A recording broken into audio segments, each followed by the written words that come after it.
Hello, everyone. Welcome back to Walk with Wisdom. This is where we have real conversations about life, leadership, following Jesus. And I'm Mark, and I'm here with two men. And for the first time, we have a guest, someone who is not part of my small group. And it's a privilege na nandito siya. Mamaya explain niya ano yung ginagawa niya. Sige, so Jerel, ikaw ang first na mag-i-introduce ng sarili mo. So introduce yourself and then siguro answer this question na lang din. What's one instance that someone said something to you that really made a huge impact sa buhay mo? Yeah. So ayun, good day sa lahat po ng nanonood and salamat Pastor Mark and Rap for having me here. So first time, it's been a while din na nakapag-podcast, so very excited din sa magiging conversation natin for this time. And by the way, ako po si Jerel. I currently work as a full-time staff sa CCF Main. So ang ginagawa ko po, gumagawa ako ng mga graphic designs. So yun. And on the side, personal ministry ko din po I'm a rapper, gospel rapper ang tawag namin sa group namin. Kami yung mga rapper na gumagawa ng songs about the gospel, about God's love. And we maximize that platform to to reach din yung mga pre-believers na into that kind of music. Kasi 'di ba parang ano ngayon sa kabataan yung rap music 'di ba? Parang yun yung uso sa kanila or yun yung lagi nilang pinapakinggan. And we want to din parang maging salt and light dun sa industry na yun. Yeah. Kasi alam naman natin yung content ngayon ng mga rap na naririnig natin sa mainstream, 'di ba? Parang hindi talaga maganda. Puro about sa kamunduhan, sa violence. So kami gusto namin mag-penetrate using the gospel naman yung magiging namin nilalaman ng mga kanta. Tapos to answer yung question mo, Pastor Mark, yung ano ba yung parang nasabi sa akin na nagkaroon talaga ng impact. Yeah, huge impact. Parang lagi kong sinishare to kasi ito talaga yung parang naging motivation ko mula pagkabata kung bakit ako naging graphic designer, which is my full-time work. Kasi naalala ko nung bata pa ako, I think 4 years old, 5 years old yata ako nun. Pero di ko maalala yung exact age ko. Tapos meron kaming desktop sa bahay. So noong time na yun, ang mga computer pa nun, mga Pentium 4. Tandaan ko yan. Pentium 4 yung desktop namin sa bahay. Tapos yung sister ko, yung ate ko, meron siyang ginagawang image sa Microsoft Paint.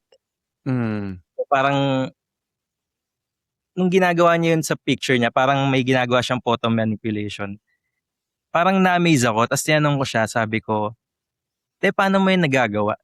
Tapos yung reply niya, ito talaga yung sinabi niya na tumatak sa akin hanggang ngayon, dala-dala ko siya. Pero in a positive way naman siya sabi sa akin ng ate ko, hindi mo to kaya, masyadong komplikado sa'yo. Paint lang yun, no? Paint lang yun. Wala pang Photoshop during that time, eh. Sabi, parang paint. Tapos sabi ko, ay ganun, parang tinake ko siya sa challenge to myself. Ganun na. So parang after niya gumamit nung desktop, nung ako na, in-explore ko yung paint. Hanggang sa tinatry ko rin gawin ng ganyan. Hanggang sa na-discover ko na nga yung wala pang Photoshop nga din nun eh. Parang iba-ibang software pa sa internet. Tapos yun hanggang sa natutunan kong gawin yung ginagawa niya. Hanggang sa tas eventually, yun na rin yung naging parang hobby. And hanggang yun na rin pala yung magiging bread and butter ko. So parang coming from that comment na parang tinake ko siya sa challenge. And yun yung nag-motivate sa akin para kung nasan ako ngayon, kung anong ginagawa ko full time. So yun, yung words na yun na hindi mo to kaya, masyadong komplikado. Alam ng kapatid mo yan? Alam na sister mo yan? Oo, tas lagi namin pinagtatawanan hanggang ngayon. Okay, sige. Ikaw naman, Rap. So, I mean, ilang beses ka na nasa podcast, but you can introduce yourself and share your story. Yan. Sige. Sige, ako po si Rap, hindi po ako marunong mag-rap. Father of 3 and currently volunteer sa church. And kung mayroong mga bagay na nasabi sa akin before that change my life, madami eh. But what comes on top of my head siguro mga 8 or 9 years ago. Doon pa yun sa office and nag-office pa ako sa Makati. I was with some friends Mm. sa elevator, and before we go to the elevator nagbibiroan kami. And siyempre close kayo, so sometimes 'pag close kayo medyo magaspang yung jokes mo rin, eh. And nung nag-joke ako sa elevator may ibang nakarinig na mga ka-team din namin, same branch. And nag-comment siya na ano, na, "That's so un-Christian of you." And nung Mm. narinig ko yun, parang parang nanahimik ako, parang binuhusan ng malamig na tubig, parang, Mm. "Hala, anong nangyari?" Parang nagbibiruan lang naman kami. Pero Mm. parang medyo ka-close ko din naman, pero hindi niya kasi alam yung biruan namin nung isang friend namin yon. And I remember nandun din si Jen, my wife. So she's one of those people na sinishare mo ng gospel. So nung narinig niya yun, parang nagulat din siya.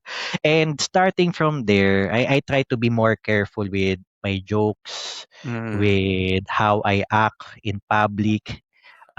Not because you're trying to pretend to be someone na holier than thou, pero para lang hindi ka maging offensive na Mm. parang, "Uy, Christian ka pa naman." So I try to avoid those situations. So parang napaka-uptight ko. So Mm. kaya siguro most people see me as parang ano, eh, nonchalant, ganyan. Hindi, hindi Kasi naman. kaya I try to be careful. So malaking ano, isa sa mga Ah, malaking impact yun sa'kin ngayong malaki okey. na ako, yeah. So, mahilig ka pala kasi magbiro, tapos nagkaroon ng gano'ng Yes, instance kaya para naging careful ka. yes. Okay, yeah. Kasi today we will talk about, the power of words and why we need to be wise with our words and how we can be wise as well, with how we use our words and what are the words that we should say to encourage, build up rather than destroy. And I'll just read a passage kasi ito yung when we talk about words sa Bible, parang ito yung very ano sa akin very very close to my heart, something that's really very direct in explaining why we need to be careful with our words. So James, diba, chapter 3. It says there, verse 3, now if you put the bits into the horse's mouth so that they will obey us, we direct their entire body as well. Look at the ships also, though they are so great and are driven by strong winds, are still directed by a very small rudder whenever the inclination the pilot desires. So also, the tongue is a small part of the body, and yet it boasts of great things. And then it will talk about the tongue is a fire. It's something that can destroy.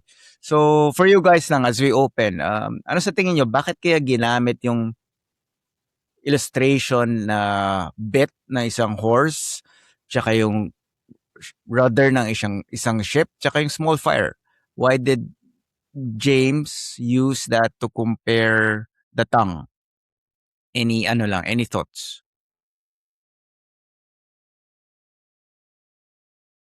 Di kayo prepared, no? Sige. Ikaw Gusto mo muna, muna, ikaw Jen? muna. Sige. Gusto Anyone? Gustong-gusto ko yung ano, Pastor Mark, yung illustration na yung sa rudder nga nung boat. Ay Mm, kahit hindi lang sa boat, sa ship yata, ship, eh. yeah. Maliit lang siya talaga na part, pero parang konting pihit mo lang dun sa ano, nagcha-change talaga ng course yung buong ship. Yun, So, no. parang same din siya with the tongue. Parang 'di ba, ang laki-laki nung kumbaga kung i-co-compare mo siya sa buong body, ang liit na part niya lang, eh. Pero yung impact nun pagka nagamit mo nga siya sa mali or sa tama, ang laki din. So, parang ang gandang illustration nun na sometimes yung mga parang ang liit lang niya kung titignan. Yeah, yeah. Impact niya is mas malaki, parang gano'n. So, I think perfect illustration nga yun yung sa ano, yung sa rudder ng boat. Yeah, that's true, no? na small part lang ng body natin, di siya even kasing laki ng ating hands Mm. na pero yung impact niya, ibang klase like what you shared dun sa sinabi ng ate mo, 'di ba, ng kapatid mo. Yeah. Yeah. Ikaw Rap? Sa'kin naman ano siya, eh, yung ginamit na example ni Paul is something na even as a new reader ng Bible, Mm, ah, can just imagine kung simpleng tao ka lang before, not well read, ta's binigyan ka niya ng example na gano'n, ginagamit sa kabayo, fire, those are simple things, eh, that teaches us great lesson na even a simple reader can imagine the great impact of small words. mm, And kumbaga it needs no further elaboration mm, na yung words natin can have great impact. It can change someone's life or Mm. destroy someone's life. mm. Even nowadays na mag-post ka lang ng simpleng post sa Facebook, you can destroy someone's life or build someone up, eh. So, yun, dun ko siya nakikita yung great relevance ng example ni Paul dito about the tongue. Yeah, yun lang yung ano 'no, yun lang yung kailangan nating tandaan. It can give a big positive effect, pero other side, it can also give a very big negative effect, like a small fire that can burn an entire, forest. And kailangan talaga nating matandaan to speak, to build up, to encourage, not to destroy. Bakit kaya minsan sa atin as human beings parang mas mabilis tayo, mas madali for us to criticize, to be critical, to comment negatively rather than encourage, rather than speak to build.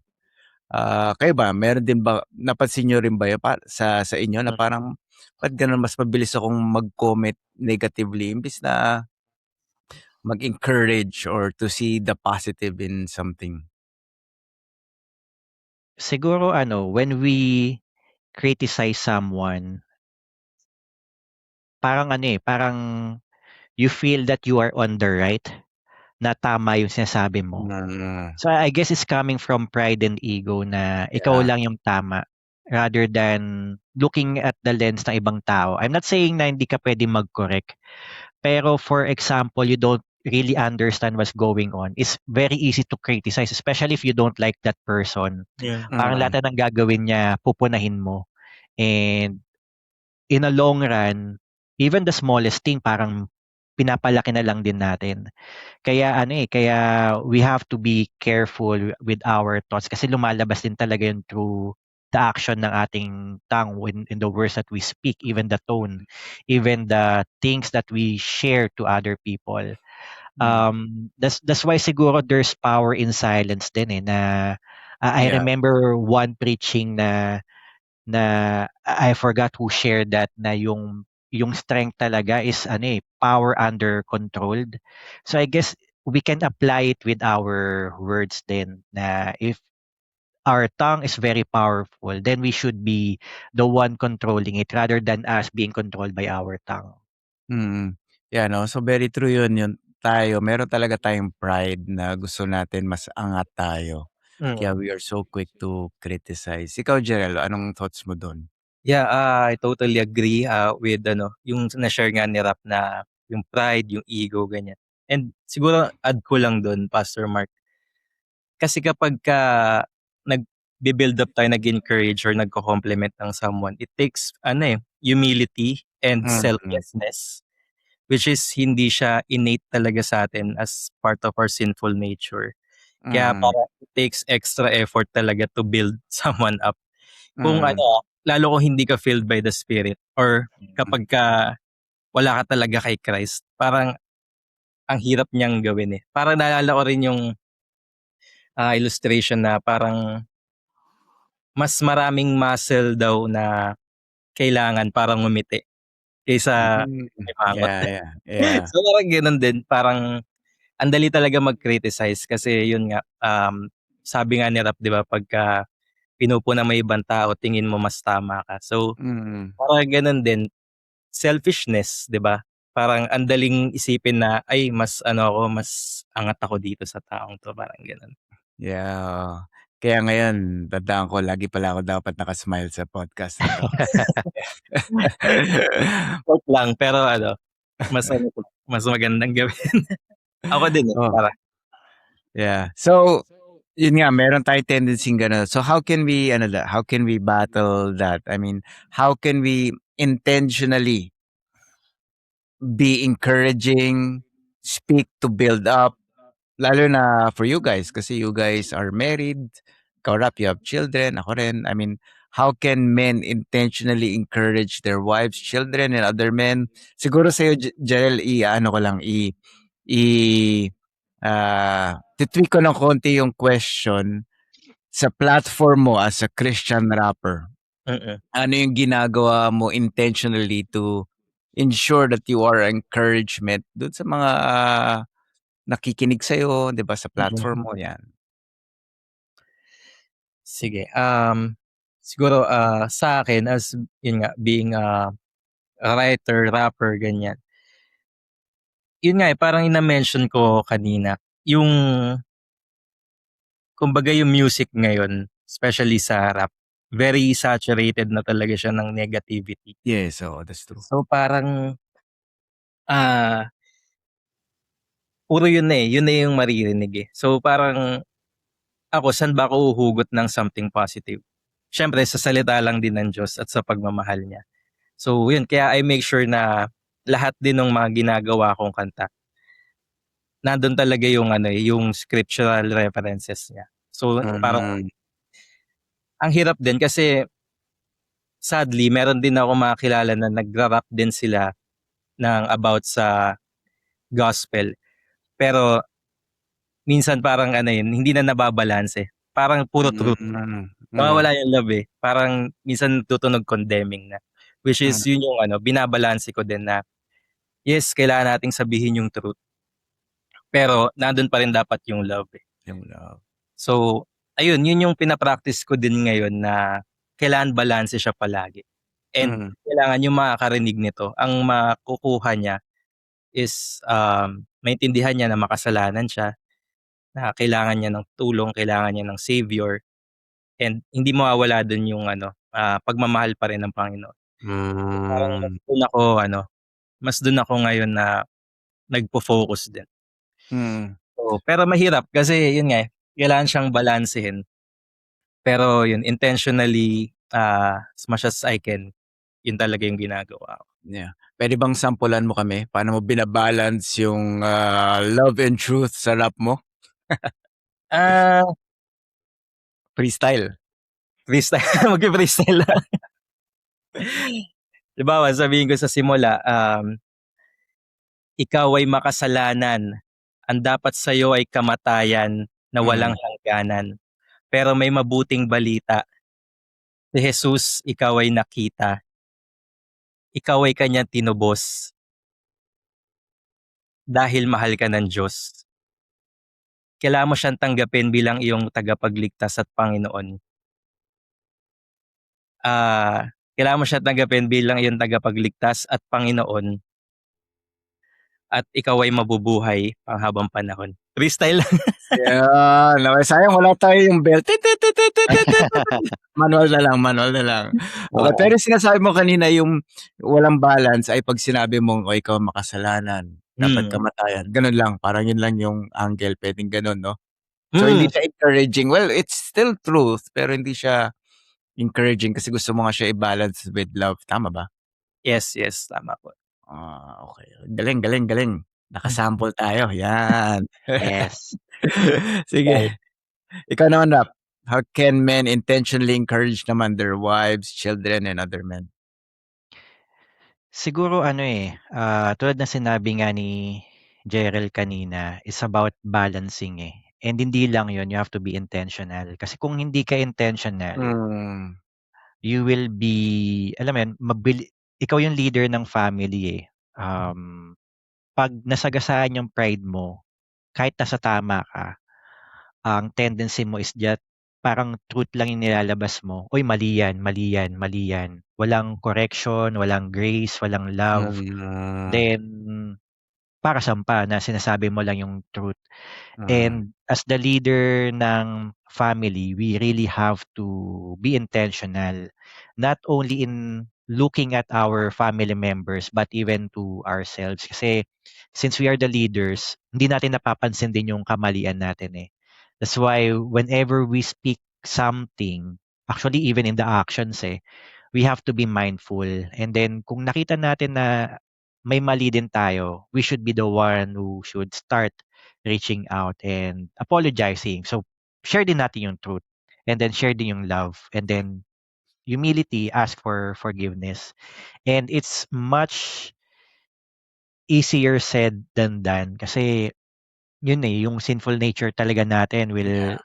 most of the time get the better of us eh. But if you are in Christ, kung ang Diyos ang Panginoon mo, um, talagang you will be convicted Hmm. by whatever the Holy Spirit will lead you to do. Nandiyan pa rin naman yung fact na ako mainitin ulo ko by nature. Pero Mm. praise God, mas controlled siya. Hindi siya yung parang apoy na 'pag nagliyab, sunog na kaagad lahat. Kumbaga controlled na yung fire and madali siyang patayin kung umiinit yung ulo mo.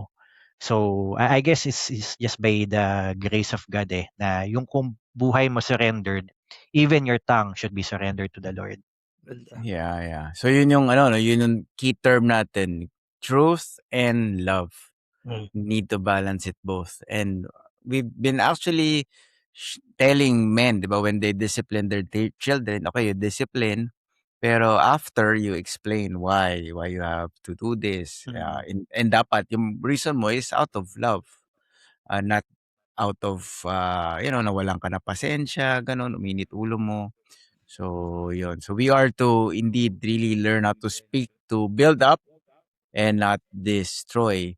And aside from that, maganda yung kanina nasabi mo, Rap, na we need to learn to speak and know when to speak and know when to be silent. Pero bakit marami sa atin mabilis magsalita agad? Hindi nakikinig. Ewan ko kung sinabihan na rin ba kayo ng asawa niyo na hindi ka nakikinig, dahil salita ka na agad, nagbibigay ka ng advice. Bakit nga ba? Why do many of us speak too quickly? Siguro mas malaki yung bibig natin kaya sa tenga kaya ang bilis. Siguro duktungan ko kasi yung as what Jesus mentioned in the Bible na yung whatever comes from our mouth comes from our heart eh. And when we are hurt, ang tendency talaga natin is bumigay sa emotions. Mm. And we just talk kasi you want to unleash that power, unleash those words. And as what I mentioned earlier then, we have to be in control of our words instead of our words or emotion getting the better of us. Hindi ko din sinasabi na napakadali niya, hindi ko din sinasabi na perfect tayo, but you should be regulated, it should be controlled rather than emotions natin yung naglalaro ng sasabihin natin. Kasi Mm. kung halimbawa na-offend tayo and then we just let words come out from our mouth, most often than not meron tayong mga words na mabibitawan na, "Uy, sana hindi ko sinabi yun." And even if we didn't mean to say it, talagang totoo siya, nasa heart natin because we are hurt. And ang tendency natin, we want to hurt back those people who have hurt us. We Hurt want us, to, yeah. alam mo yun, gusto mo lang talagang bumawi. And I'm not saying na hindi mali yung ginawa nila kung nasaktan ka. But again, as Christians, we should be gentle. We should Mm. be self-controlled because those are the fruit of the Holy Spirit eh. Rather than us being emotional, being given to anger all of the time. And di parang hindi na nila makikita yung gentleness and love ni Christ kung lagi tayo nagsisurrender sa emotions. Yeah. Kaya nga reminder rin talaga na, we need to guard our hearts, 'di ba? Out of the overflow of the heart, the mouth speaks. Kaya dapat i-ensure mo lagi yung heart mo aligned to the Lord. so that you will know when to speak and when not to speak. Sa'yo, Gerald, any thoughts? Why do many of us speak too quickly? Ako, Pastor Mark, agree ako dun sa sinabi rin ni Rap and nakikita ko din dun siya lack of self-control talaga. Hmm. So, we tend to react rather than to respond. So, pero on the other side, kasi minsan mabilis din tayong magsalita kapag ka naman yung tao parang naghahanap lang ng someone na makikinig. Di ba may ganun din? Parang Mm. feeling ko naman yun, may minsan may pagka-messianic complex. Yun, oo. Parang, shucks, nag-iisip ako agad na ano kaya ma-advice ko sa kanya. So parang gusto mo agad na i-save siya dun sa situation na Mm. harap niya. Minsan ang kailangan lang talaga ng kausap mo or ng family member mo, ng spouse mo is someone who will listen. So yun, parang minsan may ganun din na parang, oo nga no, parang sana pinakinggan ko muna siya rather than pinangaralan or parang nagpasok agad ako ng mga dapat ganito, dapat ganyan, dapat ganyan. Yeah. So, it takes intentionality rin into sa pakikinig natin. So, yun. Yun naman yung ko dun sa on the other side naman nung sa topic na yun. Yeah. And I think ano rin yan, no? That's a pride issue rin, eh. Hmm, Feeling mo ikaw yung taga-save, ikaw yung may yes. magandang advice, 'di ba? Kaya yun nga, maganda yun, yung messianic complex. Was there a time na nakita nyo, I don't know, maybe sa marriage nyo or ministry, wherever, na parang staying silent was the wisest response? Ah, Was there a time na ako gano'n? nakakatawa 'to, Pastor Mark, yung i-she-share ko kasi ako napa-practice ko talaga yun every time na yung wife ko magse-share siya sa'kin or parang Mm. lalabas siya sa'kin. Pero minsan napupunta naman ako sa extreme na talagang wala akong sasabihin. Oo. Ta's may times na parang siya naman yung nag-aantay na wala ka man lang i-a-advice sa'kin, ta's lagi ko na sabihin, "Hindi, pinapakinggan lang kita, eh. So, baka kailangan mo makikinig." So, parang Oo. na-share ko lang na minsan nagte-tend ako to go to that extreme na feeling ko sobrang good listener ko 'pag hindi lang talaga ako nagsalita. So, yun. Kasi Yeah. mas ako, mas sanay ako dun na makinig talaga. Oo.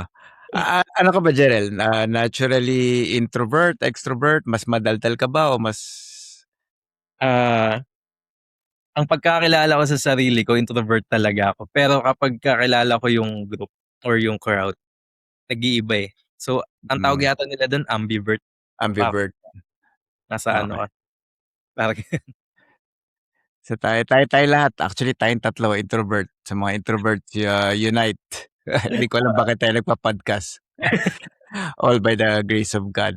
Pero one thing na practice namin ng wife ko, kasi may mga gano'n din times, eh, parang tina-try mong alamin, magsasalita ba ako, tahimik lang ako, tapos yung wife mo gusto niyang magbigay ka ng advice. Kaya napag-usapan namin, siya, sasabihin niya after niya mag-share, meron ka bang advice? Or bago siya mag-share, sabihin niya para at least clear lang kasi minsan di natin alam kung anong gagawin, eh, na, "O gusto ko lang naman makinig ka. Share ko lang kung ano yung problem ko or ano yung thoughts ko." Para hindi tayong nagta-try manghula, ano bang hmm. kailangan nating gawin, ayun. So ikaw Rap, was there a time na staying silent was the wisest response? Ah, if you're married yun dapat yung first option natin, eh. That's the wisest thing to do. Yes. Kasi sabi nga nila sa Miranda rights, 'di ba, anything you say will be and ano yun? Can be and will be used against you, and you have the rights to your attorney. Hmm, Pero ayun, sa case naman namin ni Jen, 'pag may shine-share siya, minsan napa-practice namin, minsan hindi. I ask her kung gusto mo ba ng opinion ko or do you just want Hmm. me to listen? And ayun, may go signal din ako kung kailan ako puwede magsalita. And tulad ni Jerel kanina, may mga times din na parang sa sobrang you're trying to be a good listener. Iniisip naman ng wife ko na hindi ako nakikinig kasi parang nag-aantay ka ng sasabihin pa niya. So, parang minsan napapasama. So, communication talaga is really a challenge for married people eh. It doesn't mean na hindi siya puwedeng ma-improve. Mm. So, yun nga, 'pag may mga shine-share siya, nag-e-air siya ng challenges sa buhay niya, mga thoughts niya about life in general, I try to be silent. Actually, last week, she was really overwhelmed eh, with what's happening sa circumstance namin. I think na-mention ko naman sa D group, pati na rin sa mga friends na ate will be gone. Aalis na siya, 4 days na lang eh.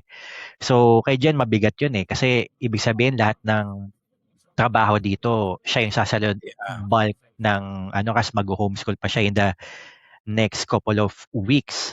So, alam mo yun, parang may mga bagay siyang na-observe sa house namin na ayaw niya. Mm. And when she was sharing that, parang ako medyo na-offend ako. Pero yun nga, by the grace of God, praise God talaga, you just chose to be silent. Na Mm. instead na maging reactive ka, you just choose to respond. And oo nga no, may truth naman sa sinabi niya. So how can we do it? How are we going to move forward? Eh di, bago siya matulog, binulungan ko na lang din na ah, let's be better together and then let's try to improve. So, ay natulog siya tapos na-comfort naman daw siya, sabi niya sa akin couple of days ago. So, I guess it's just owning up to your end eh, na may kakulangan ka din and then acknowledge and then do better if you can. So, ako yun, talagang you just have to respond rather than react to what your wife will say or do, pati na rin sa mga anak. Sa mga anak is another story kasi minsan instant yung mga nangyayari. Kaya 'pag narinig mo na yung sarili mo na, "Uy, parang lumalakas na." Okay, kailangan mo ng kumalma ng konti, kahit konti Ah. muna. So, yun. Yeah. Pero maganda rin yung na-share mo kanina, Rap, 'no, kasi kanina yung shinare ko na yung wife sabihin na, "Oh, I just want you to listen or to say an advice." Pero ikaw rin, again, puwede rin ikaw yung mag-initiate na, "Okay, what do you want me to do? Do you want me to listen lang or give an advice after para clear?" So, when we talk about communication dapat talaga two-way, 'di ba? Hindi lang yung isang tao nagsasalita. You also do your part. Ito naman siguro yung question ko sa inyo, bros. We're talking about when to be silent, and when to speak. Pagdating sa social media, how do you decide if you will be silent regarding sa topic na 'to or kailangan ko mag-speak up about this topic lalo na 'di ba, I mean pagdating sa government, do you feel at times na, okay, etong time na 'to kailangan silent lang ako, etong time kailangan mag-speak up, ganyan-ganyan. How do you balance that pagdating sa social media?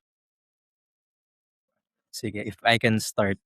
Si Gandang question, Pastor Mark, and very timely kasi for how many years, nag-stop din ako sa ano, eh, sa paggawa ng gospel rap. Hmm. Parang nag-focus din talaga ako sa ministries namin and sa work, ganyan. Hmm. Sa mga sidelines, parang dun talaga umikot yung time ko and priority. Tapos neto lang dahil nga 'di ba ang init nung issue sa politics, sa Yeah. government, nagkaroon ako ng burden na parang sabi ko may ano siya, eh, parang unsettling na siya sa'kin na may gusto na akong sabihin na siyempre aligned pa din sa scriptures and makakaano pa din siya, parang for me, makakapag-edify siya ng body na parang meron akong puwedeng gawin sa platform, sa social Hmm. media.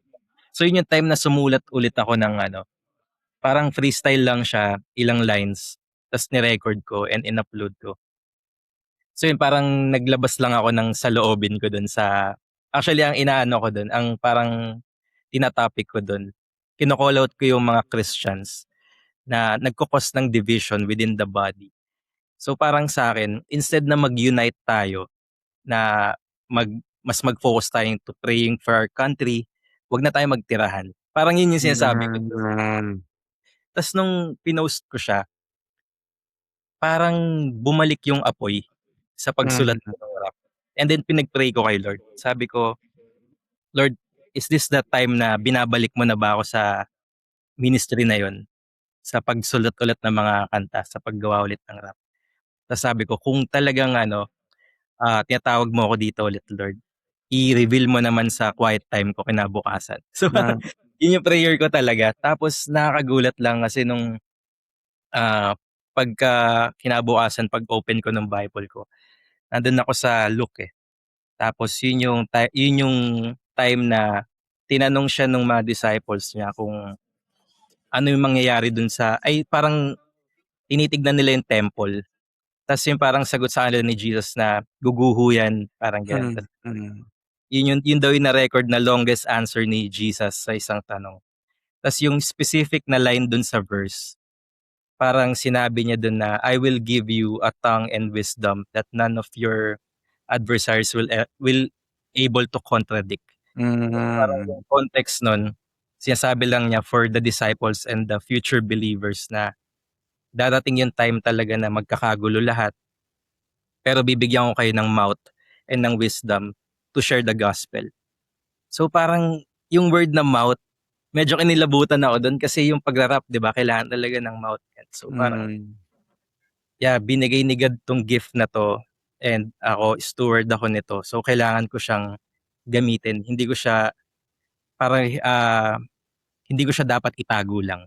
So parang Mm. nung nakuha ko yung confirmation na yun, after 2 weeks nabuo ko agad tong mini album, which i-re-release ko siya sa August 28. So ayun, Pastor Oh. Mark, kaya ang galing lang, pagka talagang alam mong galing kay Lord tapos may confirmation ka sa kanya. Parang swabe lahat ta's siya talaga yung kikilos. And nakita ko na yung social media, napakagandang platform nito to share His love, share His truth, and to edify the body. Mm. That's nice. So, August 28, sa Yes mo po. i-release, sa Spotify? Yes po, all major streaming platforms. So, Ay, so puwede mong i-shoutout kahit na ano lang naman ako, 90 subscribers. so yun, kung nakikinig po kayo ngayon, please, abangan niyo po August 28, title ng EP, Liway. So search niyo lang po, Liway, ibig sabihin lang ng pinaiksing Buwan Liwayway.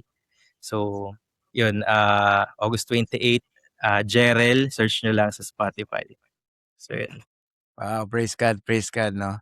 So, yeah, it can be from a burden, pero Mm. maganda sana share mo, Jerel, hindi lang siya yung okay, burden kasi puwedeng you move because of the emotion, pero hindi rin pala ito yung will ni Lord. Pero you Mhm. really take some time to 'yan 'no, depend on God, ask God, "Lord, ito ba yung gusto mo?" You had your devotion and then, the Lord spoke to you. So, it's not just through the burden, but it can start there, but Mm. every step of the way, you still depend upon God. "Lord, ito ba yung gusto mo? Ito ba yung gusto mo i-post ko?" Gano'n. Yeah, that's Yes. good. Sa'yo, Rap? Sa'kin naman, hindi na kasi ako ma-post sa social media ngayon, eh, except for Running? family, yeah, tsaka running. Pero sa mga usapin kasing halimbawa politics with whatever is happening right now, I choose to be silent and try to talk to the people na lang that were within my circle. Ah, Even sa D group we have healthy discussion, eh.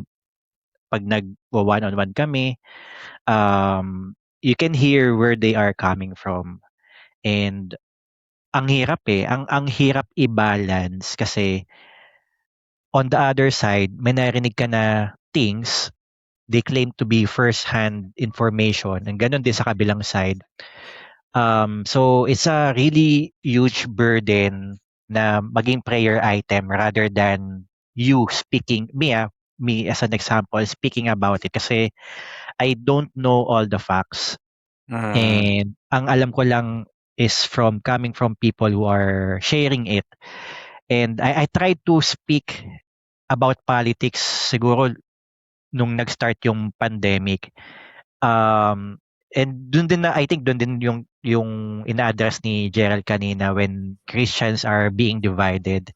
And hindi dapat tayo nadi-divide ng politics. We have to understand where these people are coming from instead of calling names, Yeah. calling them whatever we want to call them. And mahirap talaga kasi especially with the things that we are seeing and hearing right now, parang mati-trigger ka talaga eh. And those things as a Christian should drive us to God rather than to whatever political party we are invested in. Kasi these people cannot satisfy our greatest need. It's only God. And talagang mahirap kasi may bias tayo eh. Naturally we have that bias talaga. So ako personally I choose to be silent on the things so that I don't really have the expertise or the proper knowledge about. Yeah, well, thank you for your honesty. Pero ang learning ko diyan talaga ay, at the end of the day, sa mga bagay na 'to, we can choose our battles wisely, whether we talk about it social media, with our D group, someone face to face. Pero one thing is certain, something that we should not be silent about is to speak proactively about Christ. Mm. Diba? We can choose not to speak about our political inclination or party, whatever. Pero as a Christian, it is dapat our desire to always share Christ and speak about Him. Yan. So, curious lang ako for you, Jerel, bakit ito yung specific platform na naisip mo? Or maybe you can share a bit of background paano napunta dito sa rapping to talk about Christ? Yeah, thank you for asking that, Pastor Mark. And I think ito yung question na kailangan ko i-share din part of my testimony kasi I grew up in Sampaloc, Manila. And Hmm. sa environment namin talagang ano dun eh, ah, magulo na masaya. Tapos growing up as a teenager, sobrang ano dun, parang very common yung mga gangs, parang ganyan, mga gangs. Mm. Kumbaga kung tawagin nila yun mga youngstana, parang gano'n. So I grew up in kind of environment. And Ah. siyempre ang pinapakinggan talaga namin nun na rap music. So I think dun din na-hone yung skill, dun ako natutong sumulat ng rap, nahilig sa rap. Hmm. Then by 2016, when I genuinely encountered the Lord through True Life Retreat, big True Life Retreat, dun sinorender ko talaga yung pagra-rap, Pastor Mark. Kasi Mm. para sa akin yung rap is ano eh, parang ano lang siya eh, about vanity ganyan, about Hmm. ito lang yan, ganyan, makamundo yan. Hanggang sa 2017, challenge ako ni Pastor Ikoy De Leon kasi siya pa yung ano nun eh, big ano pastor yan, di ba? Sa Yeah, Big Sig. yeah. Ah. Sabi niya, ba't hindi mo try sumulat ulit? Pero this time for the gospel. Tapos doon ko na-realize, oo nga no, pwede pala yun. So trinay ko. Tapos nung binigyan niya ako ng platform, na sa retreat din, sa True Life din, nag-spoken word ako din. Spoken word pa yung ginawa ko ng una. Tapos sabi ko nga, talagang gagamitin pa rin ni Lord yun. Hmm. Gift na yun. So, by then, na-realize ko din na gusto ko pa rin talagang mag-rap. Pero mas Hmm. may purpose na this time. Hindi na Hmm. again. Kaya yun, Hmm. dun ako napunta. Kaya hanggang ngayon, since 2017. So, for 9 years, ginagawa ko na siya for the Lord, for the gospel, for His Hmm. glory. Yeah, praise God. So parang talagang ano 'no, kailangan mong alamin ano yung gifting mo, background, gano'n. And based on that, baka yun yung platform that you can use to speak about, the Lord. Kasi ngayon ko lang alam na do'n ka pala lumaki kaya pala gano'n yung nakalakihan mo, Yeah. nakita mo kaya ano, napunta ka sa rapping industry or platform. Yan. Opo. Yeah. Okay, that's good. Sa'yo Rap, ikaw naman, ano sa tingin mo yung ways people can speak about Jesus? Ikaw, ano rin yung mga platforms na ginagamit mo to speak about the Lord? Although I know na alam ko yung iba sa'yo, pero yan, share lang. Siguro one thing na ine-explore ko ngayon is sa running community. Minsan nagcha-chat kami ni Isaac kasi mahilig din siya tumakbo on how we can share the gospel or share Christ towards other people. And it's one of the siguro simple joys na ma-share mo talaga si Jesus to other people. Ako kasi most of the time mas nakakapag-share ako with workmates eh. Not in the general public per se, pero pag nakakausap mo sila ng chat and then minsan tatawag. So, some people are hurting eh. Kung kakamustahin mo lang sila, you'll hear their story na may pinagdadaanan pala. So, simple na kamusta lang talaga. Then, you will see the struggle of a human being and just be a co-human being and just care for that person. Then, it will be an opportunity for you to share the gospel na instead na you're so busy with the KPIs, SLAs, may mga target kang numbers. Ano lang eh, simple kamustahan goes a long way. Yeah. So, dapat hindi mo na i-complicate talaga eh. Parang Yeah. it might be, kung ano yung work, kasi yung work, environment mo, kaibigan mo sa work, that you can speak actively about Jesus. Yan. Yeah. Okay, bros, I really enjoyed our time together. Any last words that you want to say about the power of words, how to be wise with what you say, ganyan, to our audience? Any last words? Sige Rap. ako. Ako muna, sige. Siguro if you are someone who's having temper issues or uncontrollable lips or mouth, there's hope eh. Si Christ lang naman nakapagbago ng isang tao. Kung madaldal ka, it's the Holy Spirit who will control your tongue. Kung mabilis uminit ulo mo sa daan, and it's also the Holy Spirit, God, who can just calm your hearts, especially pag mainit na ulo mo. All you have to do is surrender your life to Him, trust Him, and it's not going to be a perfect thing na overnight things will just align. Pero one thing that I observe when I place my faith in the Lord is that yung how I speak and what I'm speaking to or ano yung sinishare ko sa mga tao, nagbabago unti-unti. And that's the usual course for anyone na who's looking for hope, especially dun sa talagang napakainit ang ulo eh. And kung ikaw naman ay tahimik, there's hope din kasi it's going to be God who will place those words to you and give you the conviction and boldness to share to whoever needs to hear God's word. And as a comfort for me, sinabi din sa Bible na ang salita ng Diyos hindi babalik sa kanya ng empty-handed eh. It will achieve its purpose. So hindi ako nakadepende sa capability ko, but rather I'm depending on God's word na ma-achieve niya yung dapat niyang ma-achieve. At the end of the day, everything will fall to the glory of God. So, ayun sa akin. Yeah. Bago ka magbigay ng last words mo, Gerald, comment lang ako dito sa sinabi ni Rap kasi maganda to eh. Na some people might be thinking, okay, I need to learn how to tame the tongue. But to tame the tongue, you need to, in a way, tame the heart. Guard the heart first. So the heart needs to be changed first. And when the heart is changed, what you say will also change. And that can only happen through Jesus, diba? Giving you that new heart that lives for Him rather than for yourself. Yun. Sige, ikaw, Jerel, your last words. Pwede ka mag-freestyle ulit kung gusto mo.